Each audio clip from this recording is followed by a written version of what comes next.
Mainit ang palitan ng salita ng mga kinatawan ng Spain at Israel kaugnay ng sigalot sa Middle East. Ayon kay Israel Foreign Minister Gideon Saar, sinusuportahan umano ng Spanish government ang Iran sa mga pag-atake nito sa mga bansa sa gitnang silangan, bagay na mariing itinanggi ni Spanish Foreign Minister Jose Manuel Alvarez.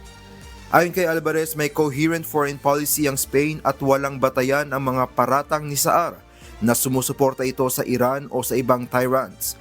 Ang bagay na ito ayon sa opisyal ay hindi makatwiran at katawa-tawa lamang.